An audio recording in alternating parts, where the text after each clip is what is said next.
Welcome back to Pink Chair Therapy. A couple years ago, we were filming in Tennessee in my backyard, and we were talking about, honestly, I don't even remember what we were talking about. Yep. We took a minor rabbit trail for a little while talking about anxiety. And we talked about coming back to this, so I am glad we're coming back to this. And you were talking about anxiety as, I say this gently, but kind of as a good thing. And I was telling you, well, I've spent my entire adult life doing things like meditation and mindfulness and like becoming very aware of my anxieties and spending a lot of time like ridding my life of anxiety. Right. And I think that's kind of something that a lot of adults strive for, is to rid their life of anxiety. Yeah. Not by ignoring or pushing down, but just like, you don't want to live anxiously. There's probably the vast majority of my friends have some sort of relatability to being anxious, or no, I'm just a really anxious person, or I have social anxiety. Like, anxiety is a very overused term, maybe not overused, maybe properly used, but it's just pervasive. It's everywhere. Right. And so, I just want to revisit anxiety in general. Sure. In general, it feels pretty bad. Could make a guy pretty nervous. Yeah. Like, most people just try to get away from it. Right. This isn't something I want to live with. This isn't something that I want to just be okay with. Like, oh, sure. Right. Oh, I have anxiety. Oh, that's okay. We all have anxiety. Right. Like, what is anxiety? How do we deal with it? Why do you think it's a good thing? We'll start there. That's the place we start. That's great. That's a great start, because I agree with you. I think typically the term anxiety is a bad thing. And so when someone is saying, I'm anxious, or I'm an anxious person, they're saying, I wish I wasn't. I want to rid my life of this, like you're saying. And so I'm going to say a few provocative things just to get us thinking, okay? And I'll put a disclaimer up front, all right? I'm not saying this is some kind of absolute truth. So you don't go and say, oh, look what Hillerstrom said. That guy's crazy. Yeah. I'm just saying, ponder the possibility of what I'm going to start talking about. Okay? Just ponder. Could that be? Because it might be very different, maybe even radically different than the way we typically think of these things. Okay? So just ponder.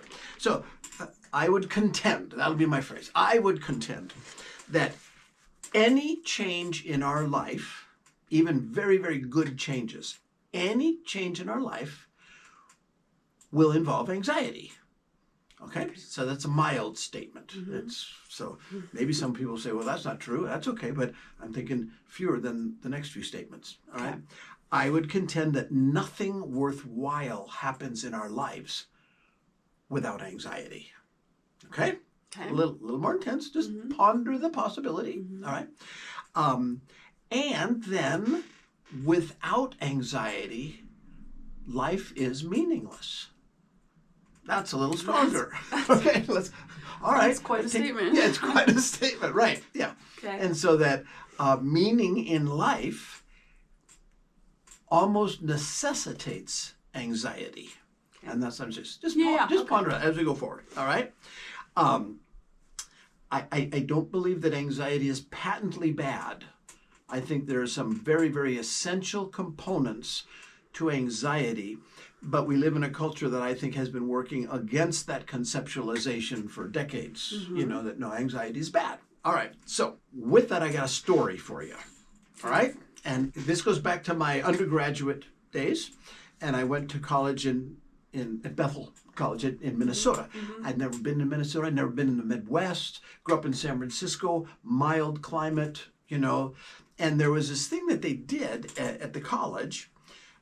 They called it interim. And it was the month of January was between semesters, winter and spring. And you took one class, 5 hours a day, 5 days a week, and you got a semester's credit. Wow. Just during that month. I think it's because the environment outside those doors is unlivable. It's life-threatening. I had never been in 30 below zero before. And this kid from California, I didn't get it. Had you described it to me, I wouldn't have understood. But one day early on, I got there in August, and in November, snow starts to fall in October, and it doesn't go away till April, all right? There's so many pieces that just think about it, doesn't melt. Doesn't go away. It just piles up and up and up and up and up. It's just amazing. But I wake up one morning, it's in November, my alarm clock radio is what wakes me up. You know, this would have been 1976. The guy on the radio, this is his line. This is the first I heard in the morning, all right? Now, my environment, I'm living in an apartment, what they call townhouses, and it's about 300 yards between where I'm sleeping and where my classrooms are. I've got to tread, I got to go there, all right? Guy in the morning, first thing he says, ladies and gentlemen, it's 30 below zero outside. All exposed skin will freeze. That's what he said to me. I thought it was a stand-up comic. I really thought, oh, waiting for the laugh track, waiting for... No, that's a forecast. That's a weather forecast. He's telling me I can't bring my skin to school. You know, it's just, that's where it began for me that, oh, this is a bizarre place to live. People choose to live here their whole lives. And back then there were no cell phones. You know, when the snow started to fall and it was 30 below, I mean, you can't hardly walk on that stuff, you know. And if your car breaks down on the freeway, you may very likely die. They can't get a tow truck to you. If you're in a ditch and you get outside the Twin Cities and there are little towns and they're, you know, 5-10 miles between towns, and your car breaks down there, you got 5 miles to walk in 30 below zero, you better have a snowsuit in your trunk, you know. Anyway, so that's what I'm into, all right? Okay. So, January. I took this class. It's a prereq. I didn't even know what it was. It's called Group Dynamics. And I took it because it was required for my eventual degree. And nobody ever sat me down and said, Roger, on interim, you take basket weaving. Take something that requires nothing out of you, that you get a guaranteed A, and you can relax for the whole month of January because you got this breeze of a class. There are classes that you could do that with.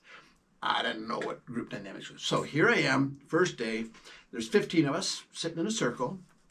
And we are all know, you know, it's a small, I mean, I think there are 1,500 student body. So you don't know everybody, but pretty much you've seen them. You know, that type of thing. So, and there's nobody in this circle over 25 years of age. So we all knew that, well, the professor isn't here. Whoever's going to teach this class, he's not here.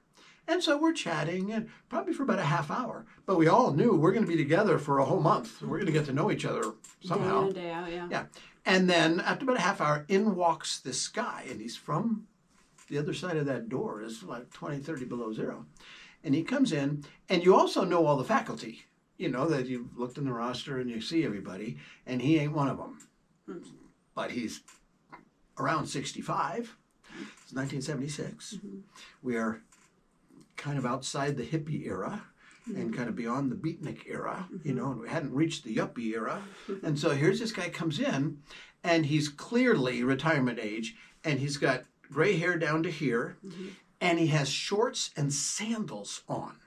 So he now, stepping in this room, he has our attention, because he ain't from around here, and he ain't one of us, you know, that kind of thing. So he comes in, he sits down, and he doesn't talk. You know, it's just a circle, you know. And now if someone said, gosh, it's cold out there, isn't it? He'd respond, you know, yeah, it's really cold out there. Until someone in the group, and it wasn't me, but someone said, are you the professor? Should you be teaching us something? That kind of thing, you know. And then he started to engage, all right? Now, it's an interesting thing, because this all leads up to a punchline here, but he spoke in a vernacular that I would say would be reminiscent of about 1960 to 1962. The lingo was older than us, you know, we weren't used to it. And so we had to decode what he said, because he spent the whole month talking like this, you know. And so he was describing the goals of the class.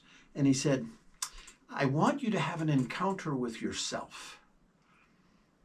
Okay, I got to decode that in 1970s English, you know. He said, I want you to listen to your bodies. Okay. And so we're all, and again, we were kind of kibbutzing together. What does that mean? But the outcome of that was and we had no papers, no tests. The end of the month, he just asked each of us, in everybody's presence, what grade do you want? Luckily, the first person wasn't some people-pleasing mascot, and they said, I want an A. And he pulled out his grade book, and he put something in there, probably not an F, you know. It looked like he just took their word for it. So everybody asked for an A, everybody got an A. Huh. And we did virtually nothing. So that part of it was a breeze class, you know. But to listen to your body and have an encounter with yourself, what he was saying was, over the course of a day, we have thousands of emotions going through our body all the time. And he was saying each day, I want you to pick one. Doesn't matter what it is. Don't name it. You know, try to avoid naming it. Just describe what you experience physiologically. That experience, I want you to write down each day and bring that little paragraph or sentence in. And we'll start each day with looking at what you wrote down yesterday. That's easy. I can do that, you know. And so that's what we did. Now, it's an interesting thing that happened because we weren't picking specific emotions for specific reasons. We were just picking one so we have something that we come to class with, all right? And that's what we did. We just read our thing, here's what happened, etc. And about day 3, maybe 4, it started to dawn on all of us that all our paragraphs are the same, every one of them. Now, ponder that. By the time we're done, we'll be pondering that. That's life-changing. That is absolutely life-changing. My body does not distinguish emotions. So the difference between anxiety and excitement is not in my physiological experience. It's coming from somewhere else. When I feel scared or I feel excited, happy, it's the same emotion. They're all the same. It's hard. And I look back later on, 10 years later, I'm looking back on that class and saying, that guy was brilliant. I would never have learned this through a lecture or from reading a book, because I could read the data, but I would memorize it to answer the test, and then 2 weeks later, it's not in my head. But we've spent a month wrestling through this of how could this be? What is this? You know? Yeah. And we all, you know, we came to the conclusion that, wow, it's true. That is really true. Okay. So then we spent, you know, and years later, I also, as I was pondering the fact that, man, he knew what he was doing. He had us all, but he had us all from the time he opened that door. Yeah. And I'm thinking, looking back, that was all a show. The guy was an actor. He must have been miserable, but he didn't shake it off when it came through the door, not in our view, but he must have been biting his lip, but he needed to come in as an absolute weirdo. And that's what he pulled off. And he sat down and talked, because he was sharp. Yeah. You know, he wasn't just this overgrown beatnik, you know. But he got our attention. So there's that principle. Now, take that principle, tuck it in the back of your mind. So this is 1976. My wife, Beth, your mom, we are fair weather football fans, all right? Okay. We're not fanatics. It started, 10, 15 years ago when the Seahawks, our local team, were doing really good. I didn't watch football growing up. I watched some in college with my buddies. And Beth and I, we had never watched football. And one day she called me, and I was on my way home. She said, oh, Watch, you better come home. This game is great.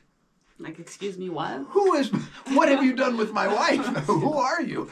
But she just happened to flip through it or whatever, and it was at a moment. And I came in, and it was just the last moments of the game.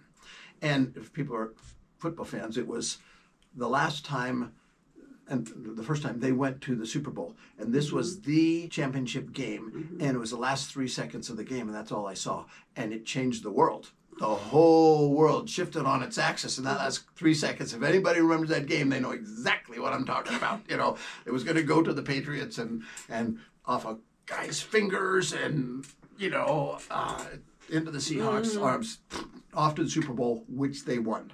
All right. Okay. We're hooked. This is just cool. I know we're looking up backgrounds and getting to know these, you know, it's almost relational with these football players, you know.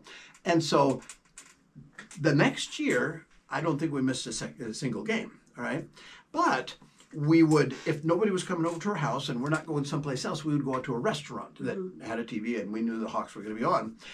And in that, now going back to that weird professor in that class I had, I'm sitting here watching this football game, and people are standing up and yelling or sitting down and patting, and there's all these incredible emotional reactions. And that's why we came here, be with these people. Yeah. But I'm chuckling inside because I realize this is anxiety. This is anxiety. Here we got 22 people, 22 guys on that field, some of the highest paid people in our culture. What do they produce for our culture, for what they make? Anxiety. That is what they produce. That's why I came here. I don't think of it as anxiety, but my body is anxious. If tomorrow morning I watch this game, etc., now the IRS calls me and says, we're coming to your office tomorrow.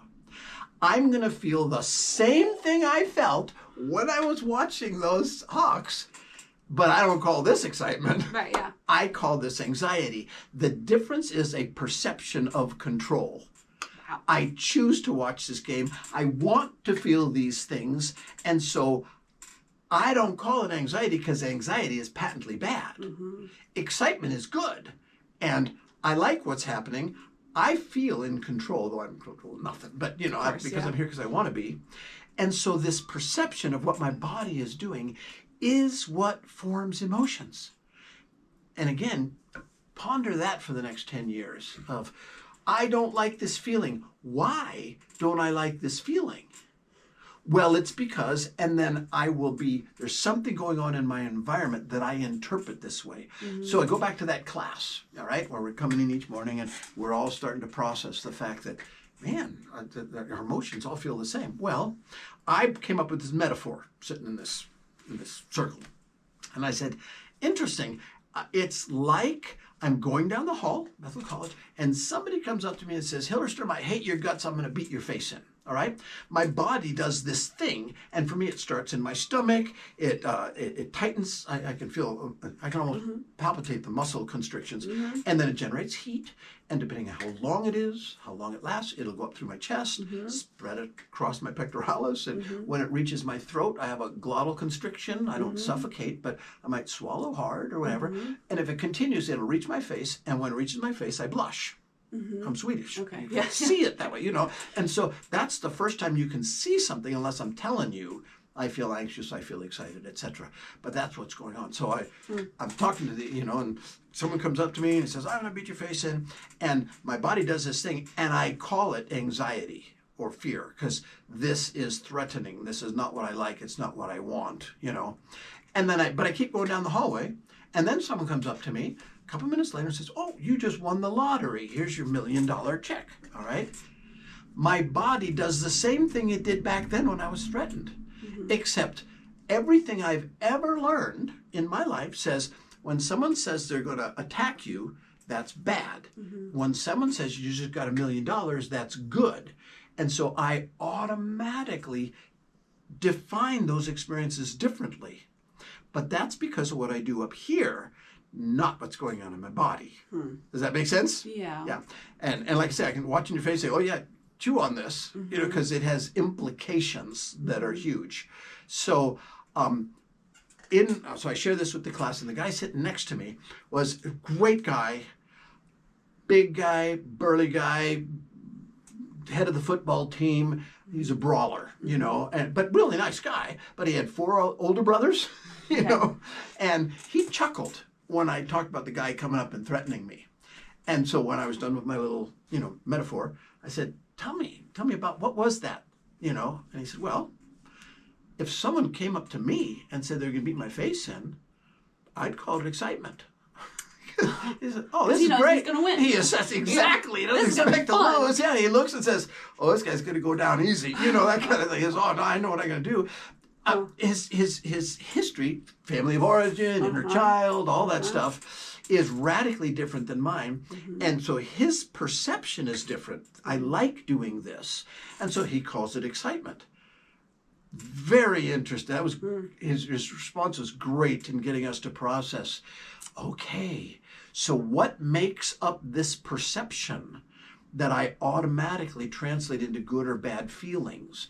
And that's what you and I have spent episodes on, is the various components of that perception that now as an adult I in some ways want to unlearn, But when we're talking about anxiety, that perception is why we label it negative, even though we're not going to accomplish much without that same drive, because it's motivational. And a part of the motivation is to not have it. Right. So I'm scared of this thing. I can work on courage. I can work on risk. And that is one way to get rid of it. Rid of it makes it sound like we can erase it out of our lives. And I don't think that's even desirable, But it is motivational, and that's important.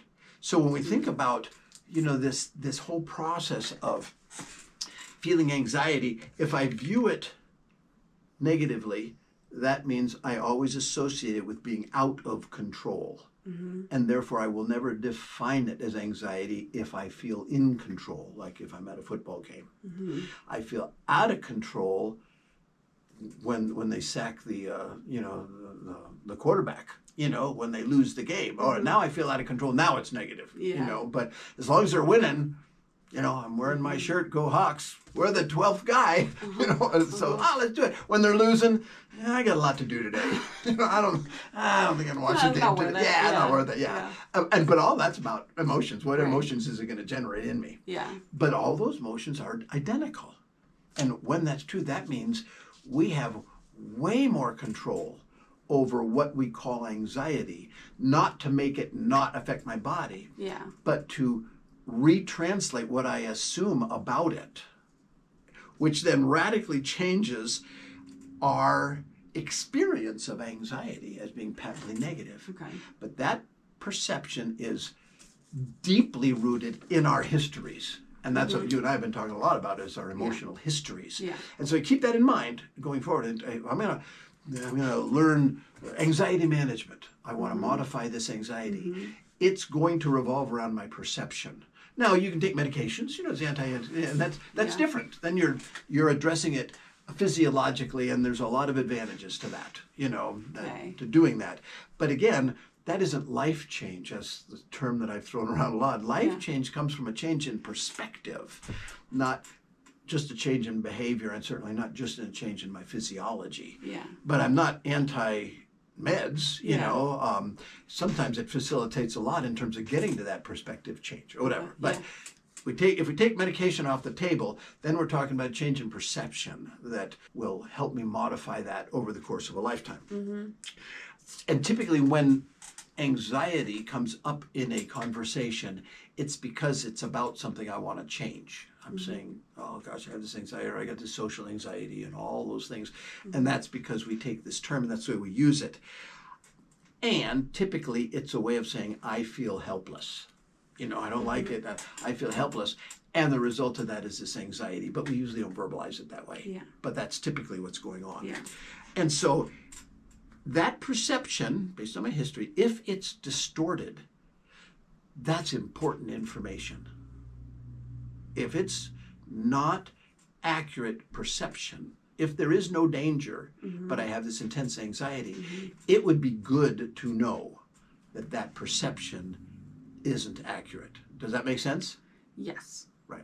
And so that's where we go back to families of origin, where we can see, oh, this is a pattern from my childhood. It's not existent right now, but I still have this emotional reaction, and it's anxiety, and I don't like it. You follow me? So a lot of what we have talked about up to this point is, how do I begin working with that perception to begin changing it, not in anger, not in contempt, but literally being able to experience something as me being in control, where typically I have experiences being out of control. Not because I'm ever in control of anything, you know, but that perception of, oh, this is not dangerous. Oh, this will probably end well. Those kind of things. That's a huge issue. We had talked a couple episodes ago about me driving and being, in my perception, late, and that's a bad thing in my life. Yeah. Okay, no, you don't want to be late, and so I have this reaction in my car that is all about a perception, and my little vignette was changing that perception as I was driving. It was just a great little epiphany that I out loud said, I hate this, and then I corrected myself real quickly. I love this. I set this up. Yeah. I could have avoided this a half hour ago easily, and I chose not to, and so rethink this. And then I came to this conclusion that I was this grandiose little child who is so important, you know, that if you're late, the world stops. This is really bad. And it's not true. Nobody cares, Roger. You know, there's nobody's going to die of a heart attack if you're 10 minutes late, which was great in terms of me redefining this helplessness, because the traffic isn't what I wanted, from control that I set up purposefully to be rushed. And the fact that it's unlikely, one, that I'm going to be late. I have enough margin typically. And if I am, it affects nobody but me. And the only effect it has on me is this emotion I'm experiencing in this very moment. Great stuff. Thanks to that weird professor way back when. I've just, okay, let's change that. Now, another story that is very pertinent, has been to me. I think you and I have talked about it to some degree, and now it will also impact our audience because it's just cool. All right. So I grew up in a Swedish colony. My parents had immigrated when I was just before I was born, and we lived in New York till I was 3, San Francisco until I was 21, and in both cases, we had our big part of our social system was a Swedish-speaking community. This is after World War II, and so these were immigrants that came here, had their children, and so my generation were American-born, but we all spoke Swedish. My parents didn't learn English really until my sister and I started school. We started. Otherwise, it was always Swedish at home, and I left there at age 21. You know, now since then, for the last 50 years. Things occur to me from time to time about that culture that are epiphanies for me. Got one I'm going to share that is just really cool. But I walked these two cultures that in many very subtle ways have perceptions that are radically different from each other. But like the unwritten rules and all that stuff, they are so subtle when you grow up with it, you don't distinguish. It's just the way the world is. This is just the way it is. And it wasn't. So this particular thing, it dawned on me maybe 15 years ago, you know, that there is this word in Swedish that not only don't we have a translation for it, there is no equivalent in our language. We as Americans, we don't have the concept. So I tell my friends and they all like, What? What? You know? And so this is the way it works. The word is lagom, L-A-G-O-M, okay? And the word lagom is an adjective that's attached to other things. It's a descriptor. And when it's describing something, there is no extreme. It's not too hot, too cold, too fast, too slow, too anything. But, and this is what gets us, there is no sense of compromise. Okay. Lagom could always be improved, but you would never improve lagom. Otherwise, they have other terms that are, like we have terms like good enough or okay. All have this sense of compromise. If you say, well, that was good enough, then I can say, I should have worked harder. You know, I'm going to do it again. I think I can do it better because it's just good enough.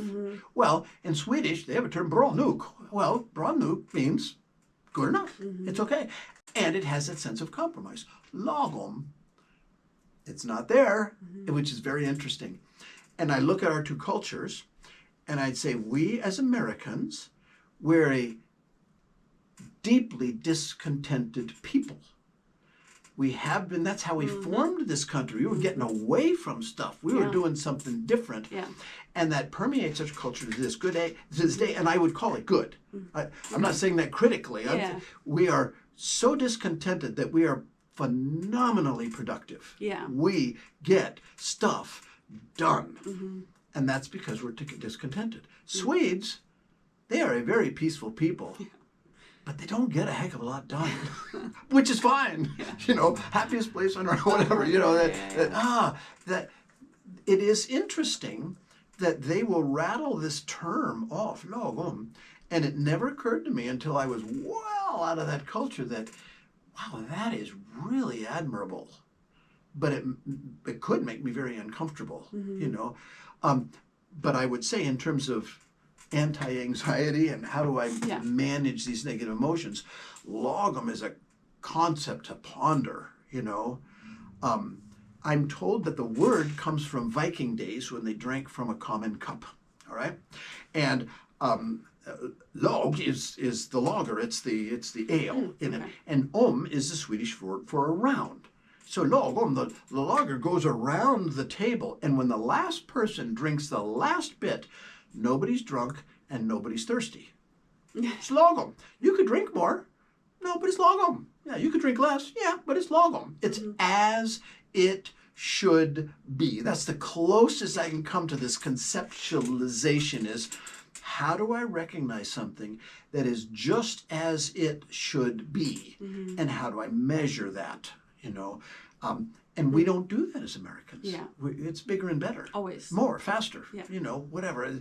And that keeps anxiety as a part of our every breath, is that there's always something to improve.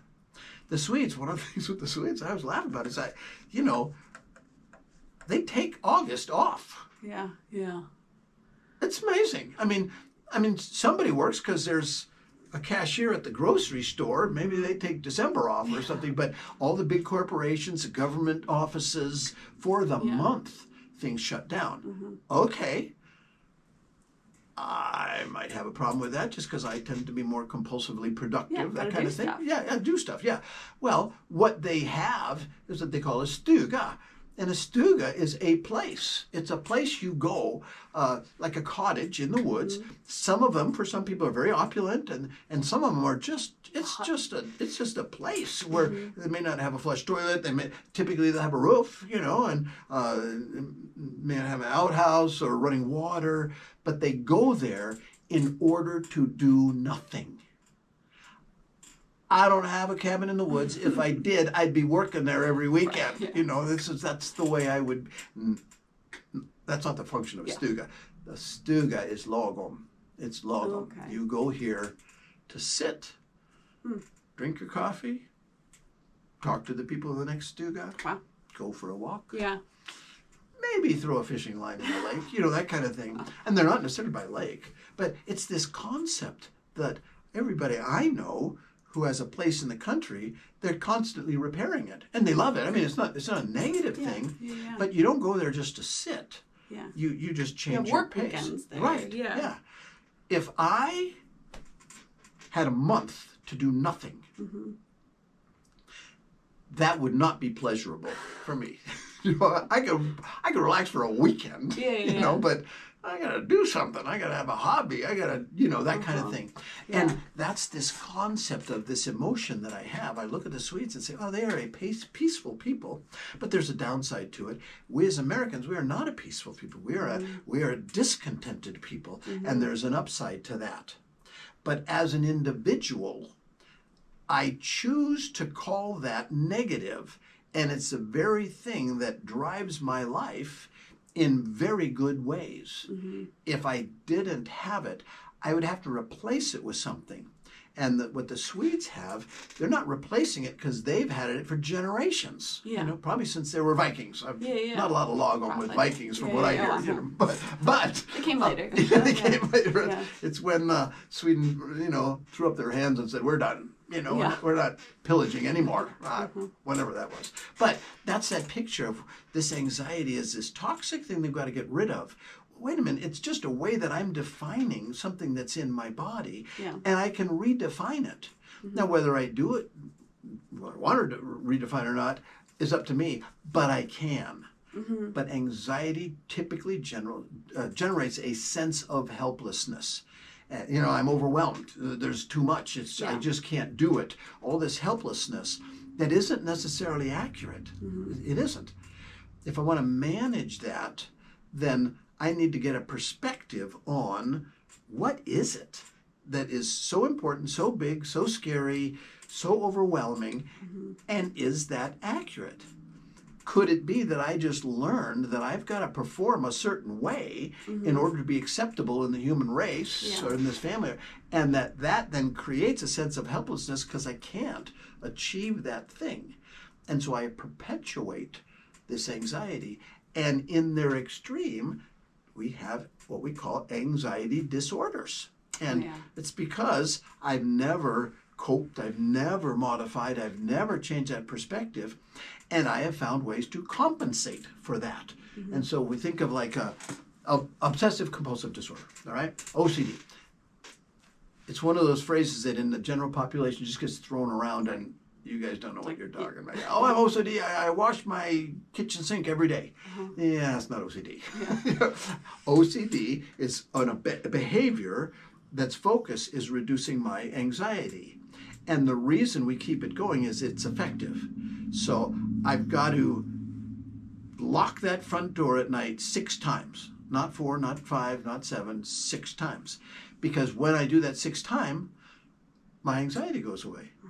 Go figure. It works. Yeah. So I do it every night. And I better not ever stop. And if I miss it one night, oh my gosh, it's 3 a.m. I didn't lock it 6 times. Only did 3 times. I got to get up again. You know, that kind of thing. That's what we say, oh, that's compulsive. It's because, but it is anxiety based, and it's identifying something that feels helpless and is not helpless.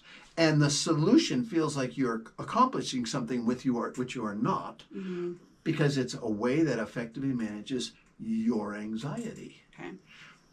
Resolution to that is going to be a change in perspective. So if you go into, therapy and you're going to work on your OCD, those therapy sessions will be focused one way or another. Every therapist is different. It's one way or another in changing that perspective. And there's lots of ways we can go, because typically if you're going into therapy to deal with anxiety, it's going to get worse before it gets better. Because you have to wade into it, you have to stimulate it, you have to generate anxiety so that you can begin to explore what is this, that kind of thing. And so it's not pleasant, but it's effective. And it's effective because it results in this perspective change. But we don't typically do that with anxiety. We just want it to go away. And whatever makes it go away, we call it productive and successful. It's not necessarily true. But that's based on the perception that this thing that I'm feeling, that I call anxiety, is a negative, toxic thing I get rid of. And the place we start was in those earlier statements that I said, I got to ponder this. Anxiety is good. It's necessary. Matter of fact, if you could really eliminate all anxiety, your life would be, I want to say unlivable. It would be intolerable. There would be nothing generate meaning. Relationships are inherently stressful, even good ones. Some sort of conflict. So anyway, that's my whole thing on anxiety. It's worth pondering. We will touch on it in other episodes only because it is involved in so many things when we want to change something in our life, either as cause or effect, that anxiety will be a part of it. And so as we can change that perspective on what anxiety is, anxiety becomes less of the enemy. It becomes less of the target.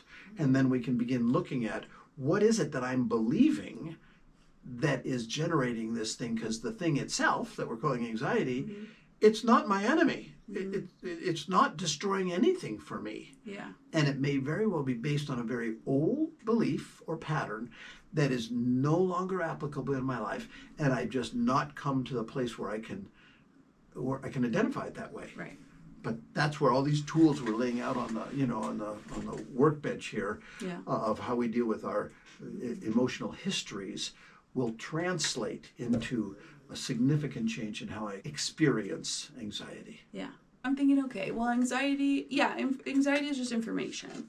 Right. Because I think, and I don't know if everyone will hear you the same way that I did, but more than anything, I heard nothing.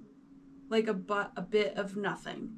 Okay. Because it's like, okay, well, anxiety is not real. Or anxiety is everything. It feels the same as everything. I'm tracking with you.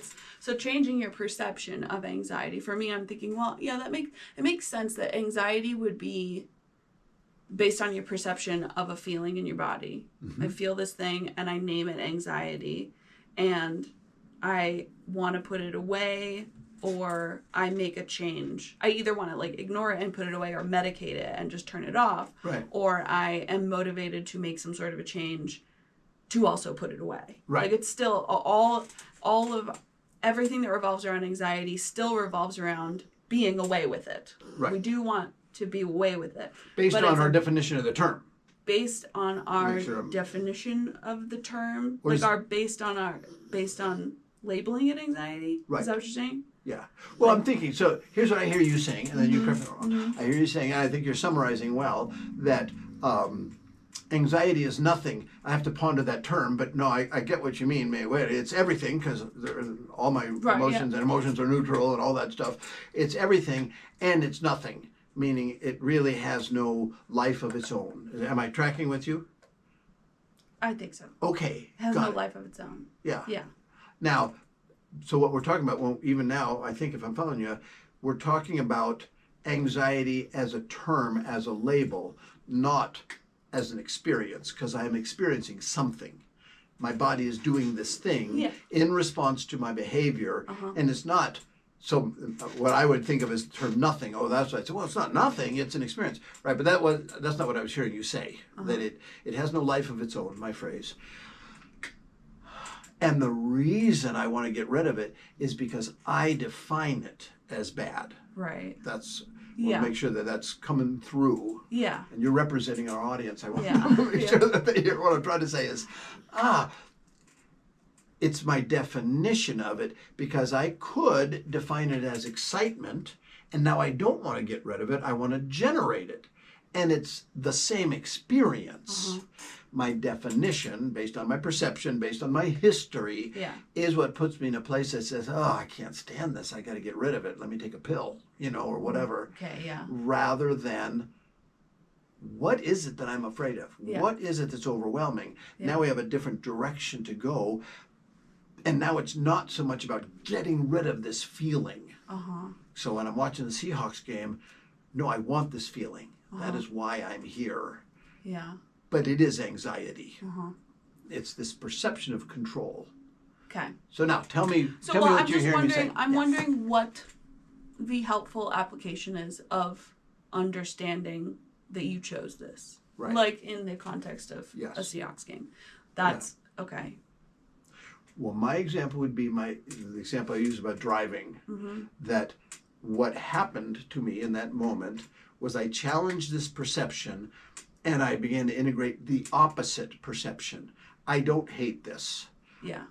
I planned it. I did it. Right. Yeah. Not consciously, it wasn't purposely. Right. But then my anxiety about being late today is radically different than on that day. Okay. Because that little monologue to myself had an impact, because I believe it. I believed it then, I believe it now, that nothing bad's going to happen as a result of the monologue. I chose this. I do this to have a sense of meaning with people and events. Yeah. It may be delusional, but it's effective. And so that when I'm worried about being late, my mind quickly goes to, what's going to happen? Yeah. Very different tone. Right. Yeah, What's going to happen? Yeah. Nothing's going to happen. Now I don't define this as negative. Does the feeling go away? Do you still feel it? That's a great question. My automatic answer would be, I no longer feel it. I don't know that that's true. Okay. I just know that I'm not paying attention to it now. Yeah. Because I don't view it as toxic. Yeah. So whether it goes away or doesn't go away, I don't care. Mm-hmm. It's not bothering me. Whereas before it was preoccupying me. Yeah. Because it was about failure. And it was about, right. the West Coast falling off into the ocean, because I was late. Yeah. And so that's the goal, is modifying my experience of this thing that has a very healthy side to it, but I always view it as something I got to get rid of. And now in that instance, it's not something I have to get rid of. All I have to do is remember nothing bad is going to happen. Mm-hmm. Even if I am late, there's nothing bad that's going to happen. Yeah. Which then, my immediate answer would be, I don't feel the anxiety anymore. I don't know, maybe I do, maybe I don't, but I don't call it anxiety. Right. And it doesn't preoccupy me. Yeah. So is the goal of this, the goal is to change your perception. Right. Around anxiety. Right. To correct misperceptions. Okay. Because sometimes my perception is correct. Something really bad is going to happen, and I am helpless. So the goal might be is the goal to understand your subconscious? Because when people are reacting in a certain way, like your example of being late, and it's because you need to feel important, is that like you just needed to understand your subconscious and why you were kind of creating the perfect storm to feel important. Yeah, right. Like is the goal to kind of understand your subconscious motivations for doing certain things. So this may sound like semantics, all right? But understand my subconscious, absolutely. As soon as I do that, it's no longer subconscious. Right, it becomes this. Yeah, it becomes something. When it's subconscious, I have little access to it, and it's unlikely to change. When it's no longer subconscious, I have decisions to make. Those decisions might vary in different situations, but it does come down to that change in perception based on what I'm not paying attention to, which opens up the door to, okay, what am I going to do about it? What will I do differently? So in this particular case, I just remind myself that I'm not that important. That it's just not that big a deal, which then quiets that in me. Okay. And that is understanding my subconscious, but it's not subconscious anymore. Right. Now it's very conscious. It's a practiced habit. Yeah. So when we talk about mindfulness and meditation, these are valuable skills and habits that we develop. Yeah. They are primarily focused on physiology, bringing down my heart rate, blood pressure. They do have a big component of my perceptions, but typically mindfulness is getting my focus back on something that I have decided I'm going to focus on. So, starting mindfulness, usually it's like your breath. I'm going to just breathe, 60 times a minute or whatever. Yeah. And the point is being aware when I'm no longer focused on my breathing. It's not about being 100% focused on my breathing. Right. If that's my goal, now I've set myself up for success and failure, and now it's not going to be successful. But if what I'm doing is just realizing, take note, I'm thinking about, what's happening today. That's just a thought. I'll think about it later. Go back to my breath. That pivot from the distraction, that's the value of mindfulness. But it deeply impacts your anxiety. It gives you a sense, and probably more than a sense, of control over what my mind does. And that's the big picture of mindfulness, is I'm exercising this brain muscle, not by learning new math skills, but by being able to focus on something that lowers my physiology. So that's great. It is a change in perspective, and its effect, the goal, is affecting my physiology. Okay. And that's I would say with mindfulness, there's really no downside. Yeah. There's really not, what's the worst that can happen? Yeah. I don't do it well and I give it up. Okay, well, Okay, yeah. it's not like It's not going to make anything worse. Not going to make any worse. Yeah. I'm not getting addicted to something. I'm not putting out tons of money. It's Yeah. just this exercise. Yeah. And so I'd say that mindfulness is what I'm talking about in a particular discipline. Mm-hmm. Yeah, my experience with like something like mindfulness and anxiety is because I think I probably would like identify myself as I lived with anxiety on a regular basis. I mean, whatever people want to call anxiety. Whatever you want to call it, yeah. All the time. And yeah.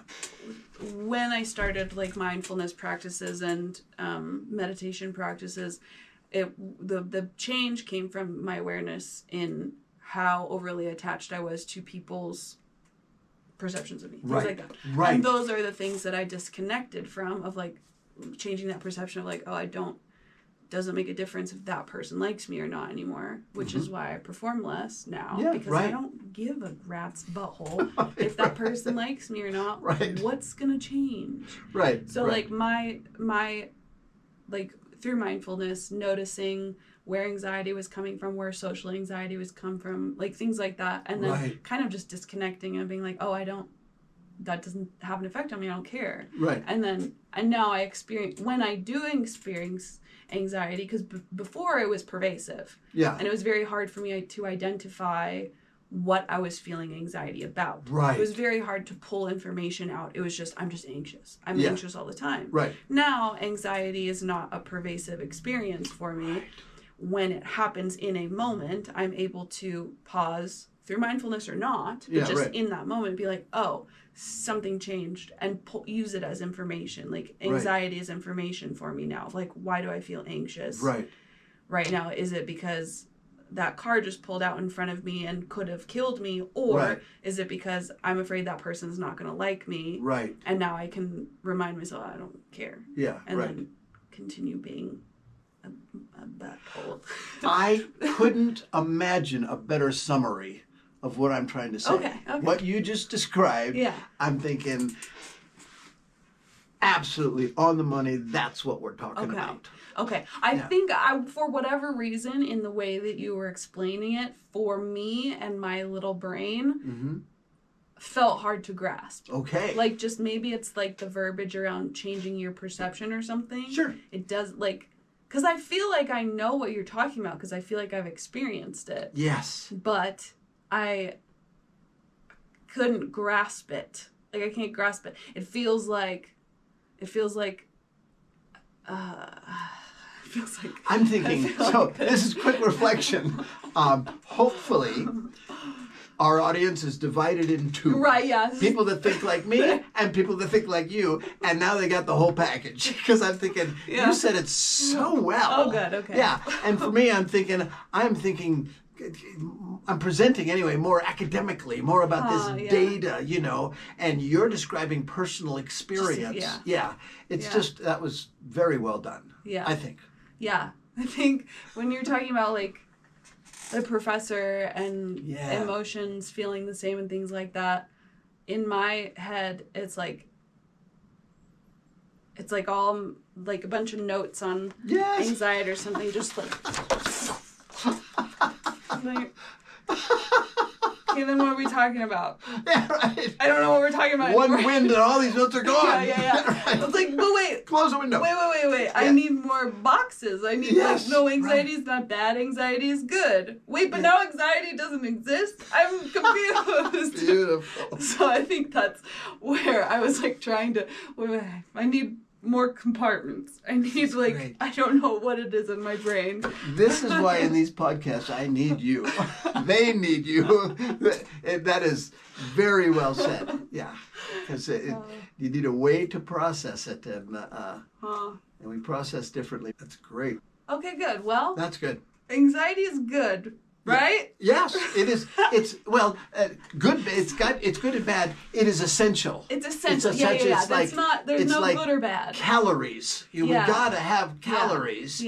But too many calories has problems. Too few calories has problems. But calories are not moral things. Yeah. And anxiety isn't a moral thing. Right. Yeah. It is just an experience that I give power to. Yeah. I get to decide if it's motivating me for change, or I get to decide if it's, I don't know. Right. Yeah. Gonna make me do something crazy. Yeah. Yeah. But with that, for a lot of our audience, and I think certainly at different times in our life for both of us, that requires a change in perspective on anxiety. I need to be viewing and defining anxiety differently than I have up to this point. Yeah. It's not good or bad morally, it's information. Yeah, it's information. It's information. And too much or too little can have a very negative impact. So again, it doesn't have a life of its own. Yeah. I need to be able to assess that. And that's where all these tools about understanding my subconscious history, etc., are valuable tools. It will give me insights to change that perspective of I need to live a life without anxiety. That's what perfection will be. Right. Yeah. And that's misinformation. That's not accurate. Yeah. Stuff to ponder. Okay. Yeah, lots of pondering. I feel good. Yeah, right. Yeah. That's what I say. I would say thoughts to ponder. Just think about it. Yeah. One last thing to think about, because I was thinking about Sweden when you were talking about like the American mindset and the Swedish mindset. Yeah. And a lot of very, very quality products come from Sweden. I know. And I think it's interesting because they really take their time with things a little bit differently than Americans do. They're not rushed. They're not. Right. They don't have this and a lot of more beautiful creative things come out of Sweden because they still create.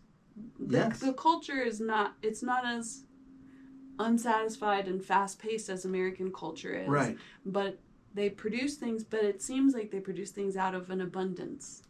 They produce things from boredom, almost. Yeah. It's like, well, you're allowed to be bored for a few minutes, so you create this beautiful song or this really cool app or things like that. I wonder how many of ABBA's songs were written during August. I don't know how we figure that out. You go to your stuga to create. Right. I need to be bored for 3 days before anything creative is going to come out of me that's good. Right. Otherwise, I'm just doing it. I'm just gotta make something. And it's nothing really good comes out of me when that's where I'm coming from. But when I just allow myself to hang on.